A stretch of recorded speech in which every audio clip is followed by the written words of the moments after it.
शब्द र भावनाहरूका एउटा मिश्रित आवाज, मौनताको आवाज। यहाँलाई फेरि स्वागत छ मौनताको आवाजमा। आशा गर्दछु आराम हुनुहुन्छ, स्वस्थ हुनुहुन्छ, आफूलाई माया गर्दै हुनुहुन्छ। सधैँभरि भन्ने गर्छु, याद गरिराख्नुहोस्, मसँग एउटा कविता छ आज। आमालाई सम्झेर लेखेको, स्पेसल्ली घरबाट टाढा रहँदा, विदेशमा रहँदा, आमाबाट टाढा रहँदा यस्ता भावनाहरू आउँछन्। म सुनाइहाल्छु। नाङ्गा पैतालाले घाँस दाउरा गरिरहँदा बाँसको ठुटोमा ठेस लागेर बुढी औँलाको नङ पक्लक्क उब्किएर बगेको तातो रगतमा तिमी न्यानोपन खोज्छौ। म सोध्छु, लाख कमाएर के नापियो त आमा? गाईले बाँ बाँ गरेर कराएको सुन्न नसकेर, गाईले बाँ बाँ गरेर कराएको सुन्न नसकेर डोको बोकी डाले लिन तलको बारी नपुग्दै बादल पानी बनेर दर्किन्छ। हँसिया चिप्लिएर देब्रे हात ठुङ्न पुग्छ, चराएको घाउ फु फु गर्न पनि सक्दिनौ। म सोध्छु, लाख कमाएर के नापियो त आमा? रहरै रहरमा बालापन सक्यौ, मलाई हुर्काउने बाहनामा जवानी सक्यौ। म लाठे भएँ, यता घुम्छु उता घुम्छु, देश घुम्छु परदेश घुम्छु। तिमी आफ्नो घुम्ने रहर थाती राख्दै फेरि बुढेसकालमा पुग्छौ।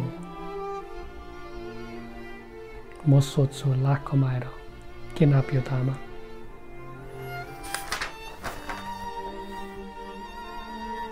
रेस्टुरेन्टमा फ्यान्सी फुड चपाइरहँदा तिमीले हाँडीमा छर्लङ छर्लङ छर्लङ गरेर भुटेका मकै र भटमासको स्वाद सम्झन्छु।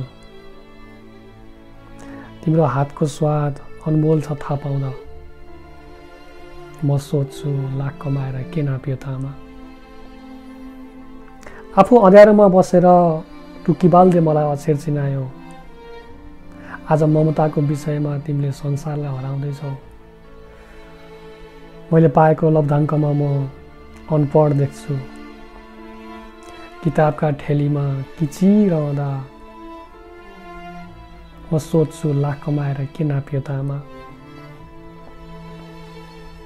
दमले थलिएका बालाई तातो पानी तताएर दिन सक्दिनौ। फुस्रिएका होलान् ती पिँडुला पनि। तेल लगाएर मस मस माडिदिन पाए यो ज्यान पनि हल्का हुँदो जस्तो लागिरहँदा म सोध्छु, लाख कमाएर के नापियो त आमा? सुर्ता नगर बुढी माउ, म छँदैछु नि। सुर्ता नगर बुढी माउ, म छँदैछु नि भनिरहँदा मैले यो धन थुपारेको आफ्ना लागि हो कि तिम्रा लागि हो मलाई थाहा छैन। मैले कमाएको ठुलो धन तिमी हौ, तिम्रो ममता हो। यति थाहा पाउँदा पनि तिम्रो साथमा हुन नसकेको,